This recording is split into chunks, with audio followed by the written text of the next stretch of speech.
Jo el vaig agafar en aquella època que es considerava un goi, abans de considerar-se absolutament jueu. Aleshores teníem converses inversemblants sobre el tema. Però després ja ho explicaré. Intentaré intervencions llargues i després, si us sembla, ens prendrem una copa aquí darrere. Hem portat uns fruits secs que molen bastant. Semblen fins i tot de Tenerife, que és on s'agradaria estar. Però bueno, farem un parell de taules que moderarà el Vicenç, que ha estat la persona que ens ha impulsat quan teníem crisis. Després... Sí, perquè això s'ha de dir, o sigui, el Vicenç fa 1000 anys que està organitzant coses. A mi m'agradava quan deia aquesta revista arribarà a 4 números, d'acord.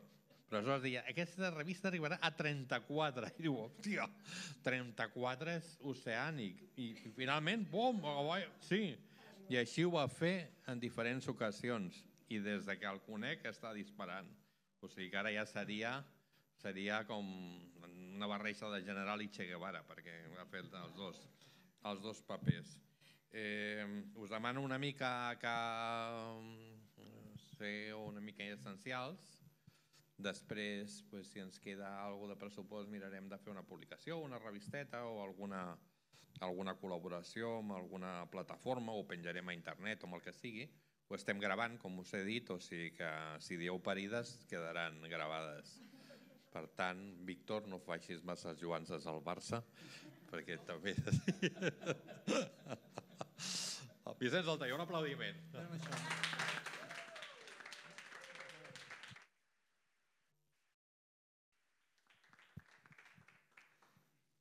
Bé, un plaer infinit que estiguem aquí a la brossa, amb la SEC. Ara deu fer com... Quants anys tens tu ara, Vera? 35.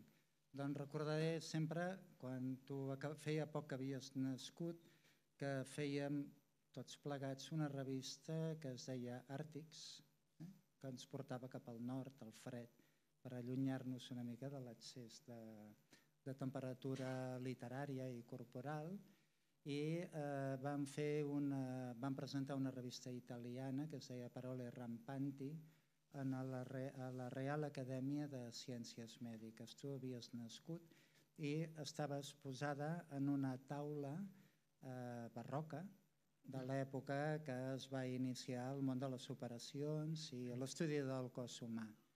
I és inevitable que comenci avui així per fer un recordatori entre el que és el naixement i el que és la vida, i el saber que més enllà de la vida biològica hi ha una irreversible fatalitat de vida, en aquest cas, a través de la literatura. El José Carlos Cataño de sempre va néixer amb la mort, va anar cap a la vida i se'n va anar en aquesta clara dialèctica, no? Amb la configuració d'un dels personatges, ara que ho veiem en perspectiva, més curiosos en la construcció del que és la no diferència entre la literatura i la vida, a l'extrem de construir una biografia que acaba sent ella mateixa una forma de literatura. Per això, irreversiblement, no havíem de començar el primer seminari girant al voltant del tema de la identitat i estrangeritat, pel fet molt evident que la identitat és la construcció, en aquest cas, del subjecte literari, no pas del subjecte, diguem-ne, regional, nacional, paralingüístic, en aquest cas és la construcció d'un subjecte literari, no? I l'estrangeria perquè ell mateix expulsava el seu propi escriptor per tal de poder fer aquesta literatura. I això és enormement interessant, perquè no és aquell escriptor que fabrica la conformitat d'un sistema, sinó ben al contrari, que expel·leix en fora alguna cosa que hi pot haver-hi de prohibit i de treball en els límits. Per això, quan ara sentim els poemes d'ell, tenen, diguem-ne, una lucidesa poètica amb les imatges, igual que podríem estar escoltant, no sé, un poeta com Cavafis, mira quina paradoxa, com com que va fer. Bé, per l'ocasió, tot aquest encontre es fa d'una manera presencial i, per tant, d'una manera literària també, en aquesta paradoxa, i tenim la sort perquè tot això es fa, com sempre, amb generositat. Jo, quan vaig arribar a la Fundació Brossa, vaig dir, d'ara endavant, tot el que es faci aquí tothom cobrarà. I aquí ningú cobra, començant pel president. Bé, en tot cas, demano excuses perquè crec que hem de fer tots l'esforç de professionalitzar-nos, però dit això, agrair a tots els que parlaran avui. I agrair d'una manera molt especial el treball i l'esforç que tu, David, hi has posat, no cal dir-ho, la Maria, que no hi deu ser-hi de la Brossa, la Dolors, magistral, impecable, i al rerefons sempre navegant la Vera. Això ha estat així. Per tant, entrem, tenim una primera sessió ràpida de 10 minuts, tot això s'anirà enganxant. Llavors tenim un escriptor, el José Carlos és afrocanario, en aquest cas tu no sé com et defineixes, el Montelongo, tenim l'Arnau Pons, amic també de primera època, amb una clara dimensió com a poeta, com a filòsof, assagista, etc. I insular. I t'hem d'agrair molt a l'Anna Cavaller, que és una autèntica autoritat amb la temàtica que ara estem tractant, fins i tot de la feminitat biogràfica, perquè en el cas del José Carlos, alguns de la nostra generació aquest viatge el van fer, però ho deixo aquí i anem. Tú tienes la palabra. Tienes unos 10 minutos. Gracias. Muy bien. Vale, bueno, buenas tardes a todos. Shalom. Buenas tardes. A ver, yo sí que me he preparado un escrito para leerlo. Ya voy. Procuro ser breve, no pasar los 10 minutos. A ver, redacto estas líneas para el homenaje a mi buen amigo José Carlos, aún en la perplejidad de su marcha, aunque hayan transcurrido casi ya 3 años. Empiezo por el final, si es que eso del final existe, porque aún sigo sin aceptar el arcano indescifrable de esa despedida repentina. Continúo como a la espera de volver a quedar con él y ajustar todo lo que está ocurriendo con él mismo. Pero bueno, tampoco me voy a extender mucho más en esta línea, tampoco solo quería contextualizar un poco mi punto de vista hoy, cuando estoy escribiendo estas líneas y cuando las leo también, que es un punto de vista emocional y emocionado. Pero bueno, volvamos a lo que llaman el principio. La primera vez que conocí a José Carlos fue en la plaza de Lesseps. Él estaba ahí puntual, con su reloj de bolsillo y cargando innumerables periódicos del día y 2 o 3 libros de los encantes. Me había dado su contacto un amigo escritor común de Tenerife, dándome todas las mejores referencias literarias de un autor ya consagrado como él. Y yo tenía apenas 19 añitos. Él estaba terminando ya Los que cruzan el mar. En fin, aquello fue un poco amor a primera vista, al menos por mi parte. Aquella estampa suya impecable de diplomático, aquella estela que tenía mística, que le perseguía como una sombra, pero sobre todo aquella sencillez y aquel afecto tan reconocible por mí en un lugar tan lejano para nosotros de la isla que nos había visto nacer. Porque José Carlos, en definitiva, y bajo todo el porte de poeta disfrazado de hombre, como me dijo una vez Vera,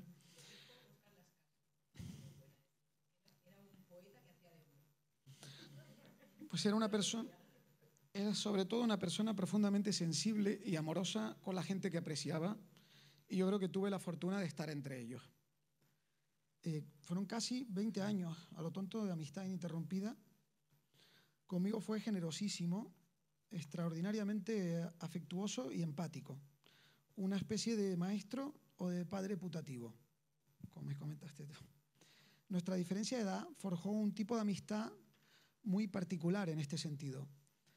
Me ayudó en lo personal, yo era muy joven, y me ayudaba escuchándome sin juzgar, tan solo estando ahí. Me acompañaba en los vericuetos sentimentales y vocacionales de mi paso a la adultez, y a nivel literario también, a través de lecturas, de guías, de pequeños consejos, que eran muy pequeños porque, insisto, no le gustaba nada adoctrinar, era más bien por modelaje que yo iba tomando notas. Fue extremadamente benévolo con mis primeros pinitos literarios, rescatando lo positivo para animarme a continuar. Y el caso es que en la práctica las fronteras entre una cosa y la otra entre lo vital y lo literario, como ya se puede imaginar, eran casi inexistentes, era todo muy escribivido. Yo admiré profundamente su figura de guanche desterrado, alma judía, lengua de Rimbaud. Fue como un padre para mí en Barcelona. Y también era una especie de anhelado espejo de futuro. Y no tengo más que amor y devoción para él. Pero volvamos una vez más a la dimensión que me coloca hoy aquí, que es la de la identidad isleña o canaria, si se quiere, a propósito de la identidad y extranjeridad, que es el título de la mesa redonda.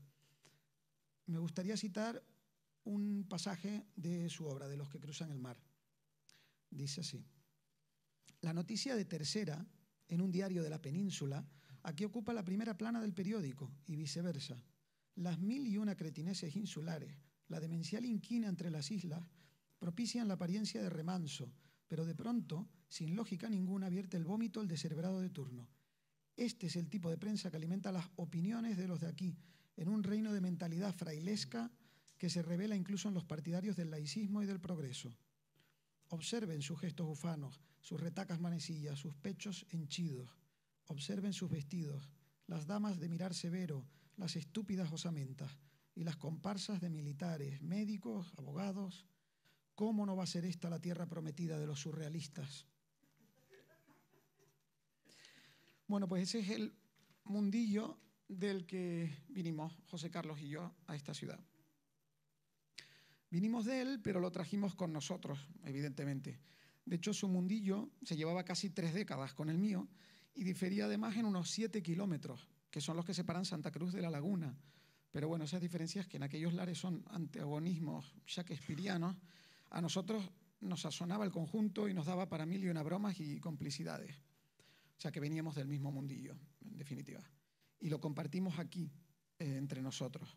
Lo tratamos incesantemente, unas veces con severidad despechada, como en este fragmento que les leí antes, y otras veces con una nostalgia desmedida y absolutamente irracional, como a veces también pertoca, y la mayoría de las veces como un lado hundido del iceberg, como refiriéndonos a un fantasma común, porque eso fue lo que compartíamos José Carlos y yo al respecto, fantasmas. Otra cita más suya, como un aforismo condensatorio, también de Los que cruzan el mar. Dice: mi madre, queriendo desvanecer mis ilusiones frente a la dulcería de la princesa, en la calle La Carrera, los artistas nunca están satisfechos.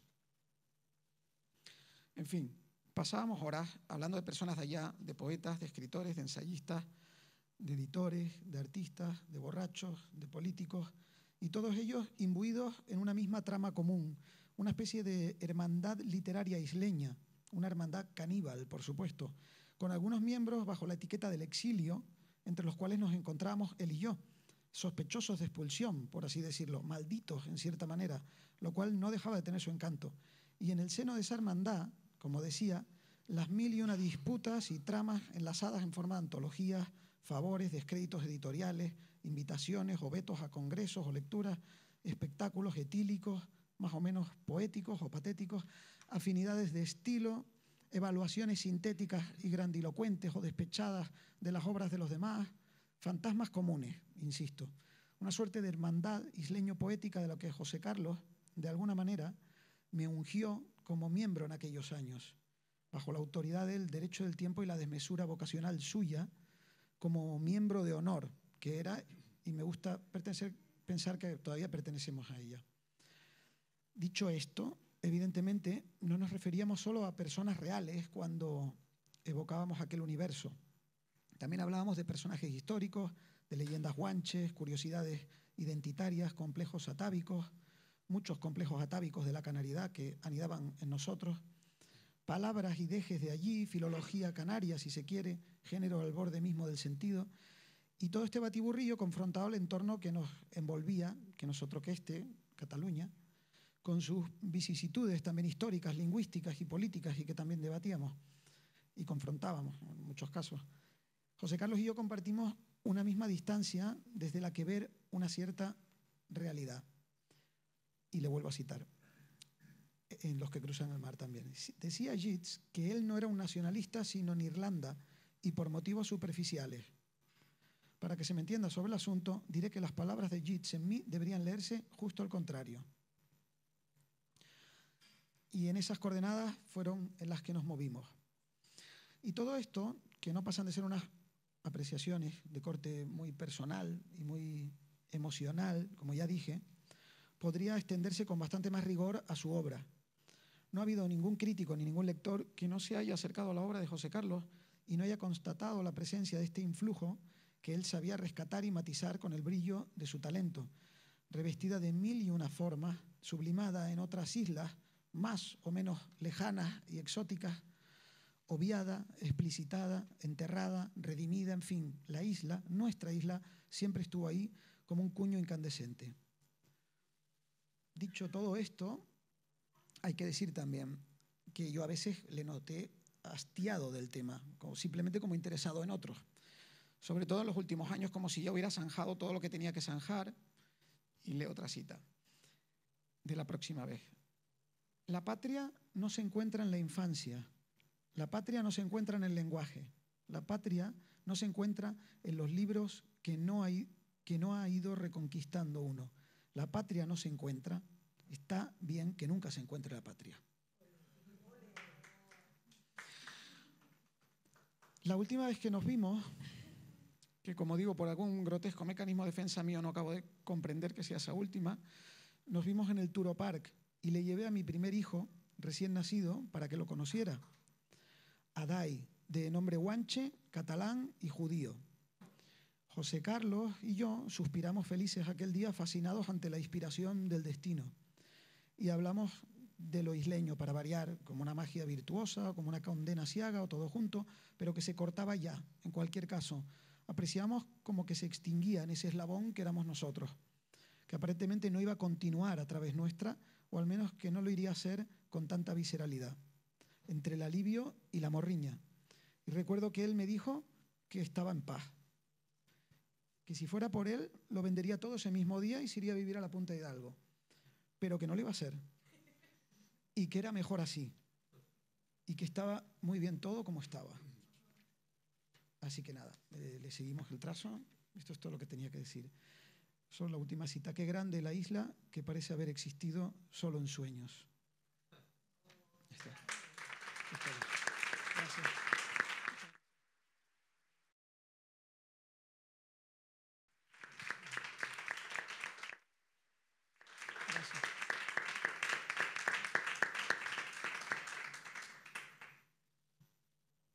¿Te pasó la palabra? Por aquí.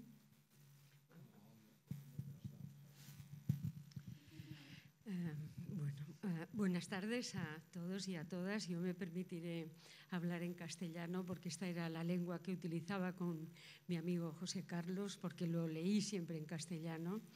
Y en fin, me parece pues la forma más natural de acercarme a él. Y quería empezar agradeciendo pues, a Vicent Saltayó que me acoja en esta primera mesa redonda.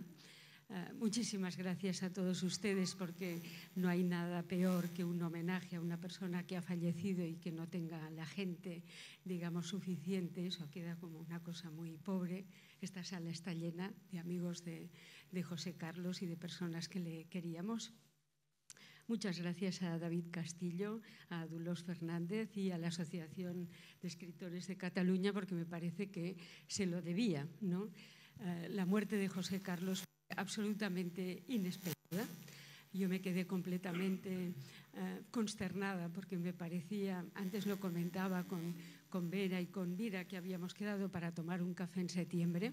Eso ya no pudo ser porque murió el 8 de agosto de 2019 y las primeras ideas que me vinieron fueron dos. La primera, que el mes de agosto resultó ser un mes decisivo en su vida. Muere un 8 de agosto, había nacido un 30 de agosto, y me acuerdo del año porque es el mismo año en el que nací yo, 1954. Teníamos muchas cosas en común, los dos estudiamos en Filología Románica en la UB, los dos publicamos en las ediciones Salmall los primeros libros, etc. Lo primero que pensé es, agosto es un mes decisivo. Recuerdo un artículo de Larra que decía, diciembre es mi maldito mes. Bueno, no sé si en el caso de Cataño era su maldito o bendito, pero agosto es el mes el mes en que murió, y también podríamos pensar que es el mes marino por excelencia, y Cataño adoraba el mar, y como se recordaba hace un momento, su ilusión era acabar sus días pues frente al mar, ¿no? Entonces, bueno, parece como que estas ideas, digamos, que él había tratado tanto sobre el eterno retorno y la circularidad del tiempo, pues de alguna manera las encarnó en esa, digamos, en esa circularidad del año, ¿no? Y lo segundo que pensé pues, fue evocar cuando lo conocí, ¿no? No siempre nos acordamos del año que conocemos a un amigo o a una amiga, ¿no? Yo lo conocí en 1990, en otoño de 1990, porque José Carlos entró en el despacho de Joaquín Marco en la Universidad de Barcelona para entregarle su libro El cónsul del Mar del Norte, que acababa de publicar, y le dio un libro dedicado, que ahora está en la Universidad de Barcelona porque Joaquín Marco legó su biblioteca a la UB, y ahora tenemos muchos libros de Cataño, afortunadamente, gracias a esta donación. Sí, no, al 2020, al Joaquín. Al 19? Pues al 19.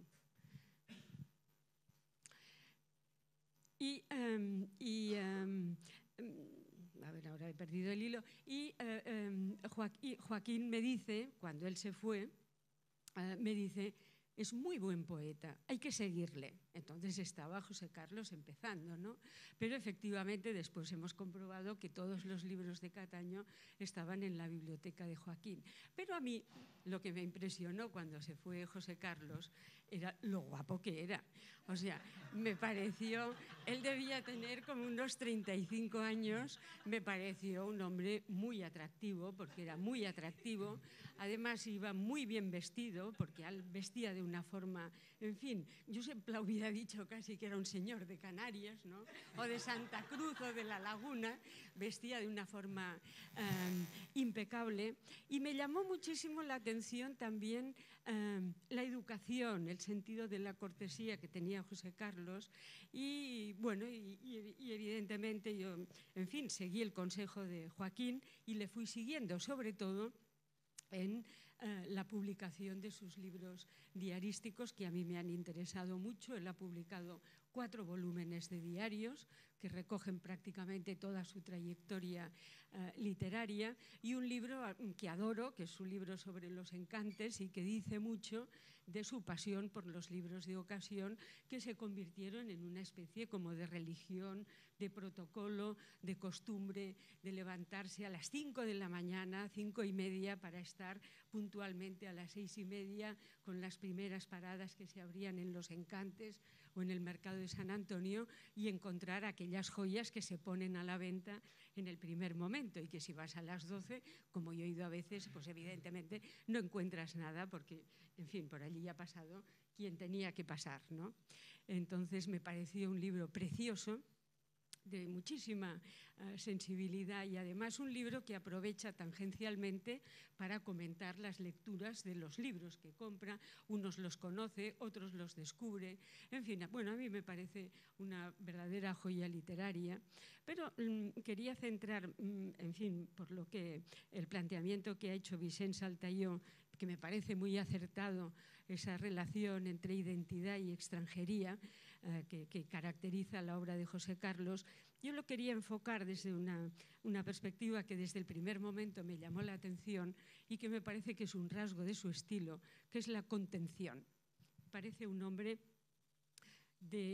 yo no lo conocí lo suficiente, como es lógico, pero me parece un hombre de pasiones muy fuertes y en cambio muy contenidas literariamente y también humanamente. Era una persona muy contenida, tal. Entonces, bueno, si reflexionamos un poco sobre la contención, que yo lo haría casi como un rasgo de su personalidad, sobre todo a lo largo del tiempo y en la medida en que él, digamos, va ganando la paz consigo mismo, ¿no? Que yo creo que en un principio esa paz no era nada fácil. A mí me dio la impresión también, eso dicho de paso, de un hombre torturado, en el sentido de un hombre, en fin, que cargaba con una mochila. que la puedo intuir más o menos, pero nunca llegamos a profundizar porque José Carlos era muy reservado y entonces su intimidad se refleja solo muy tangencialmente en sus diarios, ¿no? Pero claro, la contención, que es un rasgo emocional, ¿no? Desde el punto de vista filosófico es muy interesante porque tiene que ver con la distancia en la relación de un sujeto con el mundo, ¿no? Todos tenemos una determinada distancia, ¿no? Y esa distancia evidentemente la graduamos. Yo no tengo la misma distancia emocional en lo que sucede en la guerra de Ucrania que si mi madre o mi hijo me dan una mala noticia. Es decir, hay grados de distanciamiento, porque si no seríamos personas absolutamente vulnerables o frías del todo. Es decir, que nosotros en relación con el mundo mantenemos una serie de distancias. José Carlos Cataño era un hombre que había hecho de la distancia en la relación con el mundo, yo creo que una forma de estar y una forma de escribir que se refleja muy bien en sus diarios, siempre contenidos con una especie como de pantallazos, de flashes muy, digamos, muy contenidos sobre su intimidad, sobre sus preocupaciones, pero básicamente todo eso, su sensibilidad modulada pues en la visión del paisaje, en las lecturas. Algunas veces lo vemos escribiendo agriamente sobre la vida literaria, que creo que le ocasionó poca felicidad, pocas satisfacciones y que de alguna manera poco a poco lo fue, digamos, esa vida literaria tan complicada y tan cainita como todos sabemos, lo fue expulsando y yo creo que al final él ya tenía una conciencia de que era un outsider de la vida literaria, que había asumido esa distancia y que la llevaba con una grandísima dignidad. Yo siempre me he preguntado por qué José Carlos no tenía una presencia mucho más activa en la vida cultural, ¿no? Barcelonesa. Pero esa distancia que él fue modulando me parece muy significativa en dos cuestiones que son las únicas que voy a comentar. Hola, Jordi. Él es un poeta, un escritor canario, nace en La Laguna, o cerca de La Laguna, ¿no? La Laguna. Nace en La Laguna y a los 20 y pico de años decide venir a Barcelona y por tanto, digamos que la insularidad, la isla que aparece tantas veces en sus diarios, se convierte en un elemento, digamos, de añoranza, siempre presente en su literatura, yo creo que en su vida personal, pero que lo tiene en esa distancia de la que estamos hablando y que para mí condiciona toda su vida, caracteriza su vida y su obra, ¿no?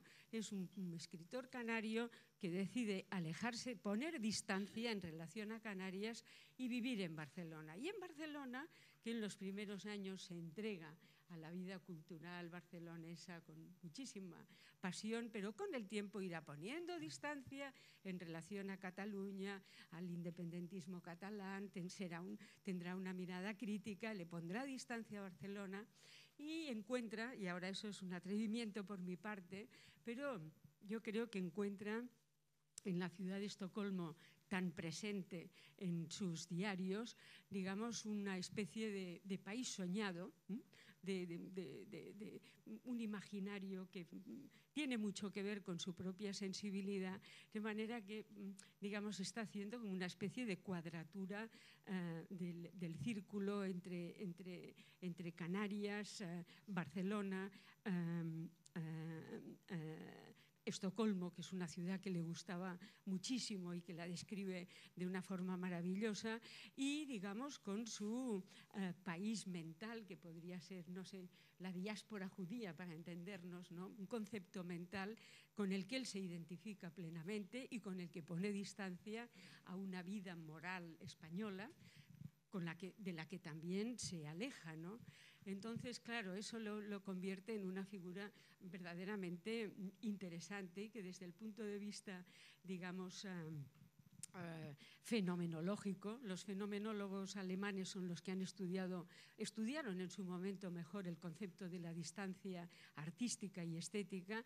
Yo creo que es lo que caracteriza más a José Carlos. Si estuviera aquí también mantendría una distancia, una cortesía en relación a este homenaje que hoy le estamos dedicando, ¿no? Es decir, que también, en fin, no creo que se dejara llevar por sus emociones que, en fin, a mí me quedan pues ajenas a lo que yo llegué a conocer de él, pero que en todo caso esa cortesía y esa contención de su sensibilidad, que siempre intuí muy apasionada, me parece una muestra de educación y de respeto por los otros verdaderamente admirable. Yo lo he hecho mucho de menos porque me parece que él podía haber seguido escribiendo sus diarios y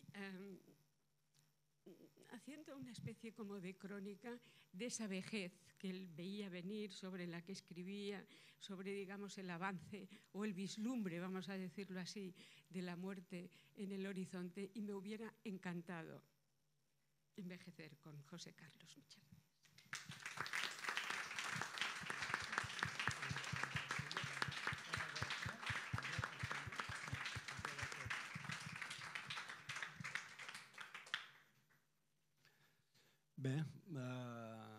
Muchas gracias. Bé, moltes gràcies per haver-me convidat en aquest homenatge.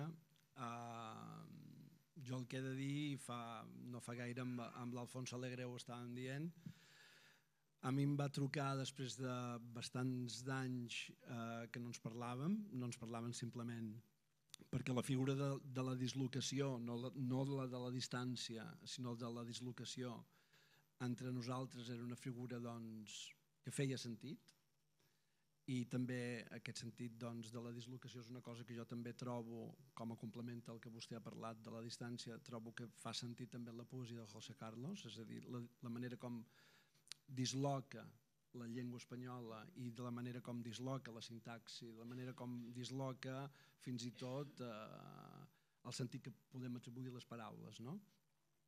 Doncs en una d'aquestes dislocacions em va trucar, jo era a Mallorca, em va trucar el mes de juliol perquè li presentés el seu llibre juntament amb l'Alfonso, i al cap de pocs dies em va trucar la Blanca Llum i em va dir: saps que el José Carlos ha mort? I jo em vaig quedar, vull dir, va ser com... I bé, tot el que ve avui ve a partir d'aquesta carretera tallada o d'aquest desert que es menja la carretera, no sé com ho podria dir, però ve des d'aquesta, diguem-ne, des d'aquest esquinçament tan fort, que és sentir la seva veu després de molts anys. A mi em deia mi niño, no sé si ho deia a altres, però jo era su niño, i ens estimàvem molt. El fet que ell fos illenc i que jo també fos illenc, el fet que ell s'hagués convertit al judaïsme i jo també m'hagués convertit al judaïsme, ens feia còmplices de secrets, perquè no ens ho revelàvem tot. El seu camí a la judaïtat no és el meu camí a la judaïtat. El José Carlos es va convertir al Marroc, a Kenitra, jo em vaig convertir a França, vull dir, teníem trajectòries totalment diferents. Ell va passar per una etapa d'un ritual important, com va ser el casament amb la Mira Levi, un casament a la berberisca, que va durar una setmana, com havia de ser, està enterrat en un cementiri jueu, vull dir que la part del ritual és una part que ell respectava moltíssim. D'altra banda, ell sempre deia que era ateu, i jo quan deia aquestes coses també el que sentia, és a dir, és aquest monoteisme del judaïsme que permet l'ateisme, perquè si la paraula Déu ve de Zeus, això molts de vostès ho saben, i des del moment en què l'anomenes ja el fas, i per tant el José Carlos es podia permetre perfectament dir aquesta veritat. De tota manera, jo també crec que la seva judaïtat també va venir molt condicionada per la de la seva dona. És a dir, el José Carlos va fer De tu boca a los cielos, que és la primera obra, diguem-ne, que agafa la jaquetia, que és el judeu espanyol del nord d'Àfrica, no? I que l'eleva, De tu boca a los cielos, no? Que l'eleva en el lloc de la literatura, no? I crec que hauria fet una poesia diferent si la seva dona hagués estat Askenaz. Per tant, és una obvietat. Per tant, jo crec que també en el José Carlos hi ha aquesta dimensió que d'una, bueno, diguem-ne que de les persones que el van acompanyar, que van estar a prop seu, no? I que el van ajudar, ho sapigués o no ho sapigués, doncs, a donar un sentit també a la seva pròpia obra, no? Bé, vostè ha parlat de la figura de la distància i jo insisteixo en la figura de la dislocació. Jo crec que el José Carlos tenia al fons, tu has dit la mort, ell ha dit una motxilla, no? Al fons de melangia, al fons de dolor, preparat per acollir el fet de ser jueu després de l'extermini dels jueus d'Europa. És a dir, no és el mateix fer-se jueu abans de l'extermini que després de l'extermini, no? Per tot el que implica, no? Perquè a Europa, diguem-ne, la judaïtat està tocada de mort. Des d'aleshores és molt difícil ser jueu a Europa. I jo crec que el José Carlos d'això n'era perfectament conscient. Ell fa un lloc, sense que tingui, diguem-ne, vincles familiars o a través de la família, doncs fa un lloc en aquest fet, el fet de l'extermini, en la seva obra, sense fer-lo mai explícit. Ell tenia dues figures, que eren també dues figures meves, que ens podien, és a dir, són dos poetes que conjuguen molt bé, jo crec, el fet de ser jueu i el fet de ser poeta, i que eren, diguem-ne, interlocutors tant per ell com per mi, i hi havia una mica també aquest culte al llibre, a l'exemplar, no? Que ens passàvem, ell i jo, no? Deixa'm aquest tràfic, no? De llibres estimats, no? Que eren d'una banda Edmond Jabés, d'Egipte, exiliat a França, i d'una altra part Paul Celan, no? De Romania, de llengua alemanya. De la manera com Jabés interroga la identitat, la figura de la identitat, fins a la identitat, ho sabeu, no? És el que és idèntic, no? I és el que fa que moltes persones comparteixin aquest fet, no? De ser idèntics en una sèrie de coses. Pot ser la llengua, pot ser la pàtria, pot ser el que sigui, no? Doncs Edmond Jabés redueix a l'absurd la idea de la identitat, no? I Celan redueix a l'absurd la idea de la poesia. I jo crec que en José Carlos es destil·la una mica també la feina que aquests dos poetes havien fet fent la seva pròpia obra, no? És a dir, aquesta reducció de la identitat a l'absurd, i això fa doncs, que pugui ser un escriptor o un poeta en llengua espanyola a Barcelona sense ser percebut com la llengua, no? Que sempre pot venir a amenaçar, no? Per lleis o per demogràficament o per la política, no? La llengua catalana, que és la llengua d'aquí, és a dir, ell aconseguia, sent poeta, doncs, aparèixer de la manera hospitalària. És a dir, mai com si fos el colonitzador, l'agressor, el que imposa, i això també feia que, d'una manera molt curiosa, traduís poetes catalans, fes de pont tota l'estona. Vicenç Altaió, ell sempre es presentava com el traductor, el Vicenç Altaió, no? Em va traduir a mi, va traduir Víctor Sunyol, Albert Roig, és a dir, ell va tenir uns vincles d'amistat i de lectura forts amb poetes catalans. No va ser d'aquests poetes o d'aquests autors que poden passar per Catalunya o viure a Catalunya donant l'esquena a la realitat catalana, que també existeix. No va ser el seu cas, de cap de les maneres, sinó totalment al contrari. És a dir, va ser un poeta que llegia, en el sentit fort de la paraula, la poesia catalana, no? I que traduïa autors catalans, no? I bé, d'altra banda també doncs, aquesta figura de Celan, que era aquesta figura també que compartíem, no només Edmond Javés, que és aquest que es pot permetre de reduir la identitat a l'absurd, sinó Celan de reduir la poesia a l'absurd. No? I en el cas de José Carlos doncs, hi havia, com he dit, aquest fons de negativitat en el seu ser, que li permetia acollir un diàleg amb una altra negativitat com aquesta. No? És a dir, aquest combat amb la poesia. Amb la poesia que sempre te pot portar cap al lloc de l'horror. No? Hi havia doncs aquesta lucidesa, no? que jo vaig tenir doncs, el privilegi, la sort de poder compartir com a amic amb ell. No? També el que podria dir és que crec que ha estat l'únic poeta que li ha deixat buidar la seva motxilla de què vostè parlava a casa meva a Felanitx. Que és, bé, Felanitx és el meu poble, no? De Mallorca, que és un poble doncs, curiós. Doncs crec que ha estat l'únic poeta que ha vingut a casa meva que li ha permès de buidar la seva motxilla a casa meva i vull dir que la distància no va existir entre el José Carlos i jo.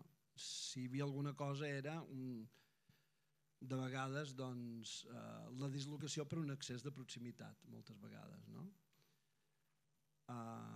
no ens podem allargar molt, no? Perquè si no... Sí? No sé... Paro. Vull llegir un d'aquests poemes exemple de la dislocació. Bé, evidentment en el judaïsme doncs, hi ha la figura aquesta del llibre, és a dir, si hi ha alguna identitat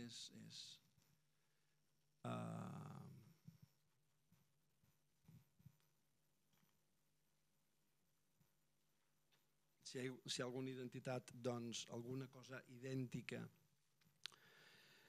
és l'estreta de mans que el poeta pot fer amb la seva pròpia obra quan creu que un poema està ben acabat, està reeixit. No? És a dir, és tancar el cercle. No? Jo crec que era aquesta la identitat que ell, en definitiva, cercava, que és la que cerquem tots els poetes, és a dir, poder donar-nos la mà llegint un poema que hem escrit fa molts anys. No? Ell té aquest poema de Para enterrar a los muertos en las palabras, que és un d'aquests llibres en els quals diguem-ne jo vaig assistir bastant a prop en l'escriptura d'aquest llibre que va publicar el Toni Clapés a Cafè Central. Doncs ja... Exacte, és aquest. Sí, sí. En el títol ja es veu molt bé, no? L'únic lloc en què els jueus poden acabar enterrant els seus morts és en les paraules. No? Doncs us llegiré aquest poema. El libro. Sus letras apagadas. Abierto lo mantiene el desamparo. Pasan las páginas. Buscan vocales. Candelas y enseñanzas del dolor que se desplaza. Y en casa del novio no haya cobijo, ni aire que temple la llama. En el consuelo nos mantiene, pues, errando en la lectura, torpes en la lectura y aún desposeídos de fe, error enciende mi destello. Jo crec que aquest és un d'aquests poemes en què la dislocació arriba al seu súmmum, no? És a dir, arriba un moment en què... Sí, sí. Arriba un moment en què t'has de plantejar, quan fas l'anàlisi sintàctica del poema, si podràs realment fer-la, i és aquí on precisament volia arribar, no? És a dir, en aquesta... treure-li els ossos. Treure-li els ossos. a la llengua, no? És a dir, treure-li els ossos, completament. No? És a dir, buscar totes les articulacions i desfer-les, no? Per dur a un lloc en què no deixa d'haver-hi coherència, i això és la màgia del poema, perquè podria no dir, però diu, no? És a dir, diu sense havent-li tret els ossos, no? Bé, no sé, no m'allargo massa, no sé si el David ha de parlar.